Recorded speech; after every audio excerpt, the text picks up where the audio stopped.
ॐ अज्ञानतिमिरान्धस्य ज्ञानाञ्जनशलाकयः चक्षुरुन्मिलितं येन तस्मै श्रीगुरुवे नमः। हरे कृष्णा। आज गीता श्रृंखला के सत्र क्रमांक 540 में आप सभी भक्तों का हार्दिक स्वागत है। आज हम श्रीमद् भगवद गीता के 70वें अध्याय के जो कि है श्रद्धा के विभाग श्लोक क्रमांक 13 का अध्ययन करेंगे। तो आइए, श्लोक इस प्रकार है। विधिहीनं सृष्टानं मंत्रहीनं दक्षिणं श्रद्धाविरहितं यज्ञं तामसं परिसक्षते।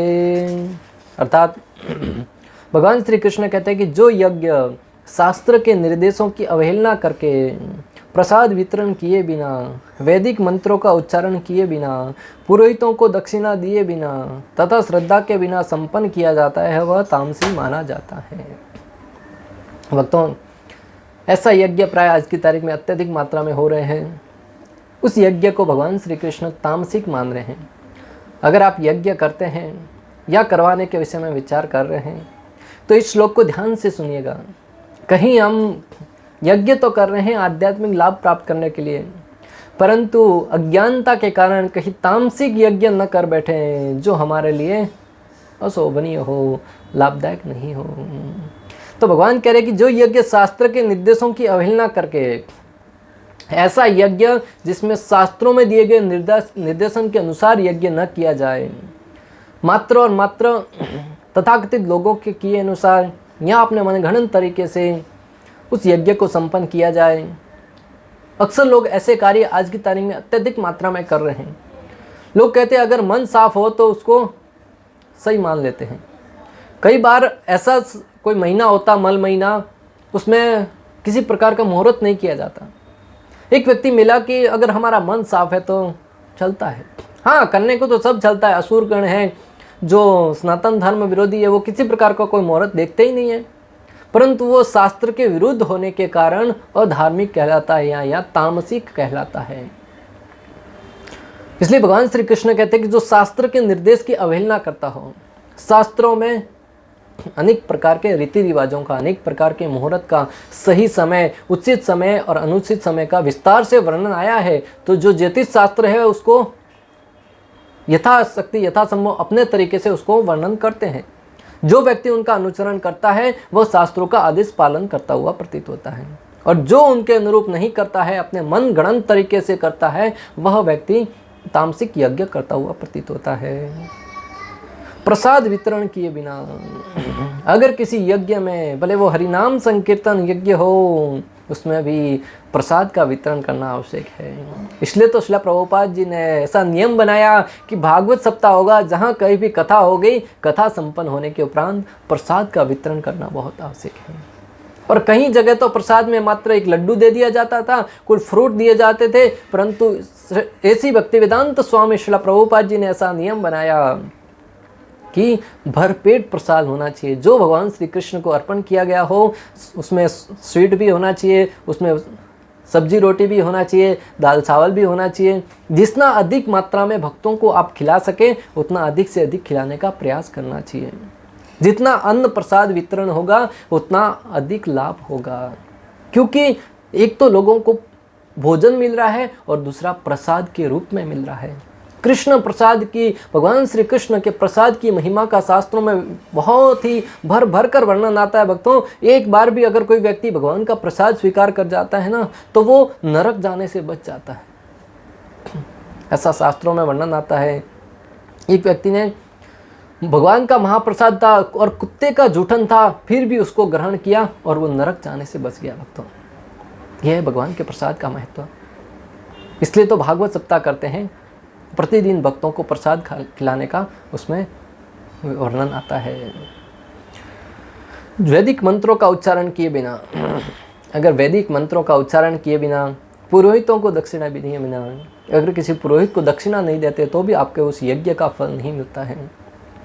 आज प्राय व्यक्ति यज्ञ कर लेता है, उसमें बड़ा खर्चा करता है, लाखों की मात्रा में धन खर्च करता है, परंतु जब पुरोहितों को, ब्राह्मणों को दान देने की बात आती है, दक्षिणा देने का समय आता है, तब भाव तोल मोल करता है। 500 ले लो, 1000 ले लो, 1100 ले लो, वो दिल खुल के उसको दान देना नहीं समझता है। और दान देते समय अगर बात आगे बढ़ जाए तो अनेक प्रकार के अपशब्दों का भी प्रयोग करते हैं। तुम लेने के लिए बैठे हो, मांगते ही रहते हो, कभी तुम्हारा दिल नहीं भरता है, वगैरह वगैरह। अगर आप यज्ञ में इतना धन खर्च कर रहे हैं तो ब्राह्मण को भी उनकी स्थिति के अनुसार उनको दान देना, दक्षिणा देनी चाहिए, तभी आपका यज्ञ संपन्न माना जाएगा। अन्यथा ब्राह्मण को संतुष्ट नहीं करने के कारण, ब्राह्मण से ऐसी बातें करने के कारण ब्राह्मण है वो श्राप दे देता है या सही मंत्रों का उच्चारण नहीं करता है, उस अवस्था में वो यज्ञ है आपको लाभदायक नहीं होता है। श्रद्धा के बिना संपन्न किया जाने वाला, अगर आपको श्रद्धा ही नहीं है यज्ञ करने की, अन्यों के कहने पर घर नया लिया है, होम हवन करवा देते हैं, सब लोग करवा रहे हैं, हम भी करवा रहे हैं, श्रद्धा नहीं है तो उसका कोई लाभ नहीं है, वो तामसिक यज्ञ माना गया है। अश्रेष्ठम अनम, जिस यज्ञ में अन्न का दान नहीं होता है। मंत्रहीनम, जिसमें मंत्र स्वर और वर्ण से हीन होते हैं और जो श्रद्धा रहित होकर किया जाता है, क्योंकि यज्ञ करने वाले ब्राह्मण से उसका द्वेष होता है। मंत्रहीनम अर्थात जिसमें मंत्रों का सही उच्चारण नहीं होता हो, एक लय में नहीं होता हो, मंत्र टूटे फूटे ढंग से मात्र बोलने के लिए बोले जा रहे हैं, उस यज्ञ का लाभ नहीं होता है। ऐसा यज्ञ तामसिक होता है, ऐसे यज्ञ को तामसिक यज्ञ माना गया है। जिस यज्ञ के द्वारा भौतिक भोगों में वृद्धि होती है और मानव समाज को कोई लाभ न हो, वह तामसिक माना जाता है। ऐसा यज्ञ जिसे संपन्न करने के उपरांत मात्र और मात्र भौतिक भोगों में वृद्धि हो और उस यज्ञ से मानव समाज का कोई कल्याण न हो, उस यज्ञ को तामसिक यज्ञ माना गया है। जैसे हिरण्यकशिपु ने हजारों वर्ष तक तपस्या करी, अनेक प्रकार के यज्ञ किए शुक्राचार्य के मार्गदर्शन में, परंतु उसका ध्येय क्या था? भौतिक भोग प्राप्त करना, अपने आप को भगवान के रूप में स्थापित करना। कुंभकर्ण यज्ञ किए, अनेक प्रकार के रावण कुंभकर्ण ने मिलकर यज्ञ किए, और जब उनके यज्ञ का फल प्राप्त करने की बारी आई, उनका उद्देश्य क्या था? अत्यधिक मात्रा में भोग कैसे किया जाए, कैसे अपने आप को सर्वस्वामी बनाया जाए। कुंभकर्ण रावण का बेटा जो मेघनाथ था, वो यज्ञ कर रहा था, अपनी कुल देवी के लिए यज्ञ कर रहा था, परंतु उसका उद्देश्य क्या था? युद्ध में विजय हूं, धर्म के ऊपर अधर्म का विजय प्राप्त करने का उद्देश्य से यज्ञ कर रहा था। उस यज्ञ को भक्तों इतिहास प्रमाण है, रामायण प्रसंग में प्रमाण है, हनुमान जी ने उस यज्ञ का विध्वंस कर दिया। क्यों? मेघनाथ का उद्देश्य क्या था? धर्म के विरुद्ध लड़ना। तो ऐसा कार्य जो धर्म के विरुद्ध हो, उस कार्य को संपन्न होने में, रोकने में बाधा बनने के लिए स्वयं हनुमान जी बीच में आ जाते हैं। भक्तों, जब हनुमान जी बीच में आ गए तो फिर उस यज्ञ को संपन्न कौन करवा सकता है? कौन सी शक्ति होगी जो उस यज्ञ को पूर्ण करने में सफल होगी? इसलिए ऐसे अधार्मिक कार्यों को करने के लिए हमेशा सचेत रहे, विचार स्मरणशील रहे कि जो धार्मिक तरीके से नहीं किए जाते वो निश्चित रूप से आपको पूर्ण नहीं होंगे, या पूर्ण भी होंगे तो तामसिक लाभ प्रदान करने वाले होंगे। आज समाज में अनेक प्रकार के जो यज्ञ किए जा रहे हैं, जैसे ज्ञान यज्ञ, कर्म यज्ञ, दान यज्ञ, तप यज्ञ, सारे भौतिक इंद्रिय तृप्ति से संबंधित होने के कारण मात्र पशुवृत्ति की तरफ ले जा रहे हैं मानव समाज को। आज समाज में हम देख रहे हैं कि अनेक प्रकार के यज्ञ तो किए जा रहे हैं, जैसे ज्ञान यज्ञ है, ध्यान यज्ञ है, कर्म यज्ञ है, परंतु उसमें उसका ध्येय, उनका उद्देश्य मात्र इंद्रिय तृप्ति होने के कारण वो मानव समाज को मात्र और मात्र पशु वृत्ति की तरफ लेके जा रहे हैं। आज आप देखिए, लोग ज्ञान तो प्राप्त कर रहे हैं, शिक्षा तो प्राप्त कर रहे हैं, अत्यधिक मात्रा में लोग 40-40, 50-50 वर्ष तक शिक्षा ग्रहण करते रहते हैं और कहते भी हैं, स्लोगन क्या, उनका पढ़ने की कोई उम्र नहीं होती। वैदिक सभ्यता में व्यक्ति 25 वर्ष तक गुरुकुल में रहकर ज्ञान ग्रहण करता था, पूर्ण ब्रह्मचर्य का पालन करते हुए 25 वर्ष तक ज्ञान ग्रहण करता था, उसके बाद गृहस्थ जीवन में प्रवेश करता था, फिर अपने दैनिक कार्य करने में लग जाता था, फिर वो किसी प्रकार का अध्ययन नहीं करता था। हाँ, जहाँ कहीं भी अपने कार्य के द्वारा शिक्षा प्राप्त हुई वो स्वीकार करता था, शास्त्रों के माध्यम से आध्यात्मिक ज्ञान प्राप्त करता था, परंतु जो शिक्षा थी जीवन जीने के लिए वो 25 वर्ष तक ही प्राप्त करता था। आज व्यक्ति 60 साल का अधेड़ व्यक्ति हो जाता है, मरने के आसन पर आ जाता है, फिर भी पढ़ाई करता रहता है। और इतना पढ़ाई करने के उपरांत भी उसके जीवन में साक्षात्कार क्या होता है? भोग कैसे प्राप्त करूं, उस व्यक्ति से कैसे भोग के लिए मैं धन प्राप्त करूं। ये जो शिक्षा ग्रहण करने की पद्धति है, आध्यात्मिक ज्ञान के अभाव में भक्तों लोगों को पशुवृत्ति क्या है? आहार, निद्रा, भय, मैथुन, खाना पीना, सोना और बच्चे पैदा करना। मात्र और मात्र जीवन में शरीर से संबंधित कार्यों को ही करना, अपने आप को इस शरीर से अपनी पहचान बना लेना, मैं शरीर हूँ और मेरा जीवन का उद्देश्य है इसका ज़्यादा से ज़्यादा भोग करना और इसको इंद्रिय तृप्ति में लगाना। एक पशु है, वो हमसे अत्यधिक मात्रा में इस शरीर का शोषण करता है। हाथी है, वो कितनी मात्रा में खाता, हम क्या खाएंगे। जो कबूतर है वो कितना अधिक यौन जीवन का आनंद लेता है, मनुष्य कितना ले पाएगा। शक्ति में आप घोड़ा है, वो आपसे कितना अधिक शक्तिशाली होता है। ऐसे हर एक मार्गदर्शन में, हर एक क्षेत्र में आप देखिए, लोमड़ी होती है वो कितनी चालाक होती है। इसलिए तो मनुष्यों को कहा जाता है लोमड़ी की भांति चालाक बनो, यानी कि हमसे अधिक चालाक वो है भोग करने के लिए। तो फिर मानव जीवन हमें किसी अलग उद्देश्य के लिए दिया गया भक्तों, उसका उद्देश्य को जानो, पहचानो, समझो और उसके ऊपर कार्य कीजिए। जब शास्त्रों को ट्रोल कर देखते हैं, आचार्यों के श्री चरणों में बैठकर जिज्ञासा करते हैं कि ये मानव संबंध किसके, मानव जीवन है वो किस लिए प्राप्त हुआ है, तब हमें बताया जाता है कि मानव जीवन है वो आध्यात्मिक ज्ञान प्राप्त करके इस जन्म मृत्यु के बंधन से मुक्त होकर भगवत धाम जाने के लिए प्राप्त हुआ है। सर्वप्रथम व्यक्ति को जिज्ञासा होनी चाहिए, अथा तो ब्रह्म जिज्ञासा, ब्रह्म के विषय में जिज्ञासा होनी चाहिए और उसको जिज्ञासा को लेकर गुरु के पास जाना चाहिए। तद्विधि प्रणिपातेन परिप्रश्नेन सेवया उपदक्षन्ति ते ज्ञानम ज्ञानिनम तत्वदर्शिनः। भगवान श्री कृष्ण भगवद गीता 4:34 में कहते हैं कि व्यक्ति को चाहिए कि वो अपने प्रमाणिक गुरु के पास जाकर उनकी सेवा करें और अपनी सेवा के द्वारा जब गुरु को प्रसन्न कर ले तब उससे जिज्ञासा करनी चाहिए।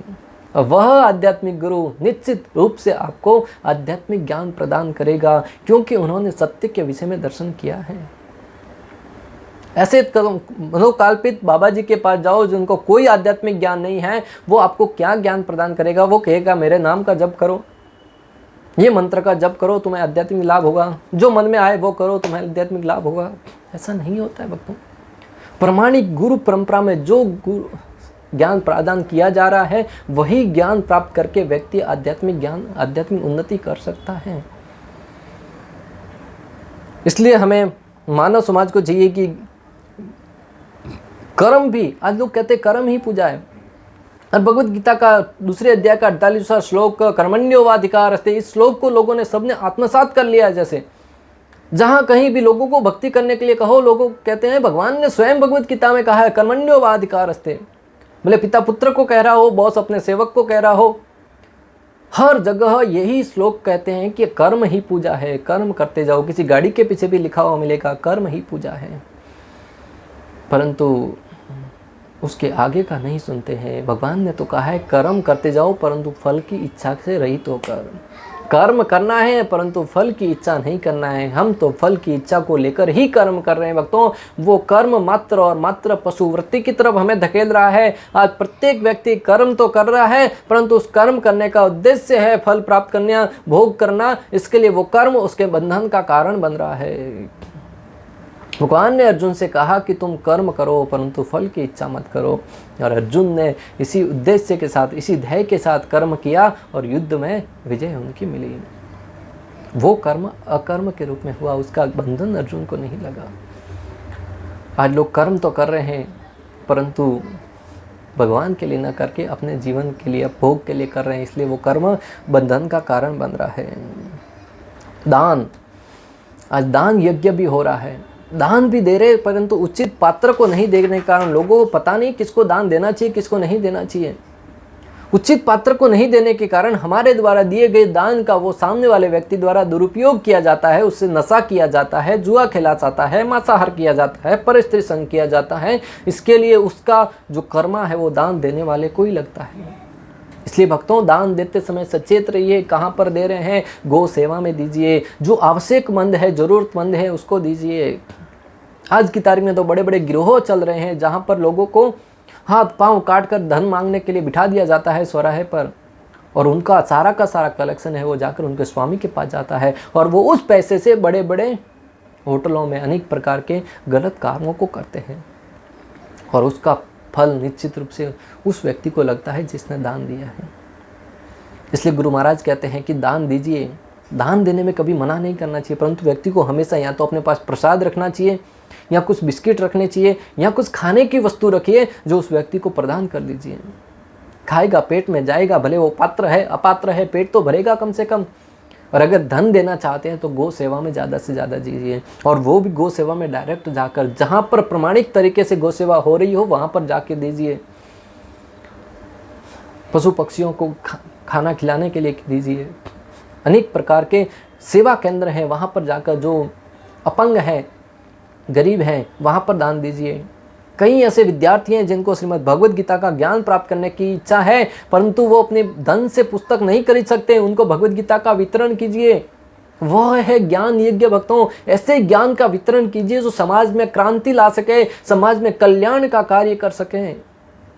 आज लाखों की मात्रा में भगवद गीता की प्रतियां बांटी जा रही हैं, और अनेक लोग ऐसे हैं जिनके पास खरीदने के लिए पैसा ही नहीं है। तो अपने धन का उपयोग वहां पे कीजिए भक्तों, तभी आपके धन का सदुपयोग होगा, जो आपके कर्मों के बंधन को काटने वाले होंगे। आज लोग दान तो दे रहे, परंतु दान तो गलत जगह देने के कारण उनका कर्म का बंधन लगता है।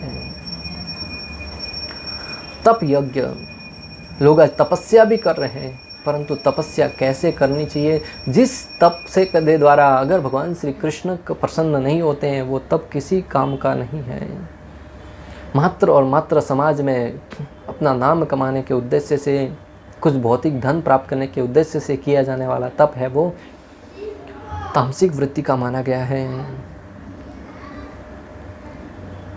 और इन सारे के सारे अज्ञान के कारण आज लोग हैं, वो मानव समाज है, वो पूर्ण रूप से पशुओं की भांति व्यवहार कर रहा है। जैसे नशा करना, जुआ खेलना, मांसाहार करना, परस्त्री संग करना, जीव हत्या करना, व्यभिचार करना, बच्चों का शोषण करना, बुजुर्गों का अनादर करना, आतंकवाद जैसे अनेक प्रकार के विषय आज हमारे सामने उभर कर आ रहे हैं भक्तों। आज हम कहते तो हैं कि सभ्य समाज से हैं, परंतु आज की तारीख में अत्यधिक मात्रा में बहन बेटियों के ऊपर अत्याचार होते हैं, अत्यधिक मात्रा में बच्चों का शोषण होता है, अत्यधिक मात्रा में बुजुर्गों के ऊपर जुल्म होता है। वृद्धा आश्रम में भेजे जा रहे हैं बुजुर्ग, और वो भी पढ़े लिखे परिवारों से लोग अत्यधिक मात्रा में भेज रहे हैं। वो अपने घर पे कुत्ते को तो रखते हैं, उनकी सेवा करते हैं, उनका संडास उठाते हैं, उनको घुमाने के लिए लेके जाते हैं, उसकी पूर्ण रूप से सेवा करते हैं जैसे वो मालिक और ये नौकर हैं। परंतु माता पिता की सेवा करने की बात आती है, तब भक्तों वो उनको अनाथाश्रम भेजने की बात करते हैं। हम कुत्तों के खिलाफ नहीं है, परंतु कुत्तों से पहले अपने माता पिता की सेवा कीजिए, अपने बच्चों की परवरिश कीजिए। उनके पास अपने बच्चों को देने के लिए समय नहीं है, और कुत्तों को घंटों घंटों बड़ी बड़ी गाड़ियों में घुमाने के लिए निकल पड़ते हैं। जब व्यक्ति वृद्ध होता है तब उसको आशा होती है कि उसका बेटा उसके पास बैठकर उससे बात करें, उसको और आपसे कुछ आवश्यकता नहीं है। परंतु उस अवस्था में माता पिता के पास बैठना तो उचित नहीं समझते हैं, कुत्तों को घुमाने के लिए निकल पड़ते हैं, पिक्चर देखने के लिए निकल पड़ते हैं। यही आधुनिक सभ्यता, जो अपने आप को सुशिक्षित और पढ़ी लिखी और बहुत ही समृद्ध मानती है, परंतु वैदिक ज्ञान के अभाव में भक्तों पशुओं के भांति जीवन निर्वाहन कर रहे हैं। कलयुग में केवल कृष्ण भावनामृत है जो आशा की किरण प्रदान करने वाला है, और समाज के प्रत्येक वर्ग को साथ लेकर चलने की सुविधा प्रदान करता है। कलयुग के अंदर एकमात्र कृष्ण भावनामृत संघ है, वही आशा की किरण प्रदान करने वाला है भक्तों, जो समाज के प्रत्येक वर्ग को साथ में लेकर चलने वाला है, जहाँ पर जात पात ऊंच नीच धर्म के नाम पर किसी प्रकार का कोई भेदभाव नहीं किया जाता। ब्राह्मण है, क्षत्रिय है, वैश्य है, शूद्र है, हिंदू है, मुस्लिम है, सिख है, ईसाई है, प्रत्येक व्यक्ति वहाँ पर आकर भगवान श्री कृष्ण के दिव्य नामों का जप कर सकता है। हरे कृष्णा कृष्ण कृष्णा हरे हरे, हरे राम राम राम हरे हरे। श्रील प्रभुपाद जी ने श्रीमद् भगवद गीता के ज्ञान के आधार पर अनेक ईसाइयों को, अनेक मुस्लिमों को भी सनातन संस्कृति से जोड़ा है, जो उनकी वास्तविक संस्कृति थी, जो किसी व्यक्ति के भटकाने के कारण गलत राह पर चल पड़े थे, गलत दिशा पर निकल पड़े थे, उनको पुनः अपनी वास्तविक सनातन संस्कृति से जोड़ा और उनको जीवन जीने की राह दिखाई। आज पाश्चात्य जगत में हजारों नहीं लाखों की मात्रा में लोगों को सनातन संस्कृति से जोड़ा जा रहा है, और वो ज्ञान के आधार पर, किसी तलवार के बल पर नहीं भक्तों। सनातन संस्कृति के अंदर इतनी सुंदर सभ्यता है, आज तक इतिहास उठाकर देख लो, कहीं भी किसी तलवार के बल पर किसी व्यक्ति को धर्म परिवर्तित करने के लिए विवश नहीं किया गया है। और अन्य धर्मों के मामले में तो आए दिन देखा जाता है, और इतिहास गवाह है कि लाखों की मात्रा में जो आज अन्य धर्म को बिलोंग करते हैं, वो 1 पीढ़ी, 2 पीढ़ी, 5 पीढ़ी पहले जाइएगा, उनके माता पिता का नाम सनातन संस्कृति से जुड़ा हुआ मिलेगा। ये सब जानते हुए भी वो इस सत्य को स्वीकार नहीं करना चाहते। आज भी धन देकर, कुछ दान देकर अनेक लोगों को अपने धर्म की तरफ परिवर्तित करने के लिए विवश किया जा रहा है। ये धर्म नहीं है भक्तों, ये धर्म के नाम पर अधर्म है, और सनातन संस्कृति ज्ञान के आधार पर उनको सही दिशा प्रदान कर रही है, जीवन जीने की राह दिखा रही है। यह है इस्कॉन, यह है कृष्ण भावनामृत संघ का महानता। इसलिए अधिक से अधिक लोगों को उससे जुड़कर अपना जीवन तो कल्याण करें, साथ ही साथ अन्यों को भी जीवन जीने की राह दिखाने में सहयोग करना चाहिए। श्रीमद् भागवतम 12.35 में वर्णन आता है, 12.3.5 में वर्णन आता है कि कलोर्दोषो निधराजन अस्ति है एको महान गुण, कितना देव कृष्णस्य मुक्त संग परम व्रजेत। कलयुग में एकमात्र, कलयुग है वो दोषों का घर है, परंतु उसमें हरिनाम संकीर्तन है वो आशा की किरण प्रदान करने वाला है। इसलिए तो परीक्षित महाराज ने कलयुग को आने का अवसर प्रदान किया, ताकि कलयुग में लोग जहाँ प्राय अल्पायु होंगे, अल्पज्ञानी होंगे, हमेशा विचलित रहने वाले होंगे, वो भी मात्र और मात्र हरिनाम का जप करके, जिसमें किसी प्रकार का कोई नियम नहीं है, अपने जीवन को आध्यात्मिक जीवन में प्रगति करने का अवसर प्राप्त कर सकते हैं। तो इस प्रकार श्लोक क्रमांक 13 में हमने समझा कि जो यज्ञ है उसमें भी कौन सा यज्ञ है वो सर्वश्रेष्ठ है। सत्वगुणी यज्ञ श्रेष्ठ है, रजोगुणी यज्ञ है वो मात्र और मात्र इंद्रिय तृप्ति के लिए किया जाता है, अपना नाम करने के लिए किया जाता है। और 13वें श्लोक में विशेष रूप से भगवान श्री कृष्ण ने तमोगुण यज्ञ के विषय में वर्णन किया है, जो सबसे निकृष्ट माना गया है, जो व्यक्ति को मात्र और मात्र पशु वृत्ति की तरफ धकेलने के लिए प्रेरित करता है। इस प्रकार श्लोक क्रमांक 13 का भक्ति वेदांत तात्पर्य पूर्ण हुआ। अंत तक हमारे साथ बने रहने के लिए आप सभी का हृदयपूर्वक, प्रेम पूर्वक बहुत बहुत धन्यवाद। श्री श्री राधा गोपीनाथ भगवान की जय, श्रीमद् भगवद गीता की जय, श्रील प्रभुपाद की जय। हरे कृष्णा कृष्ण कृष्ण हरे हरे, हरे राम राम राम।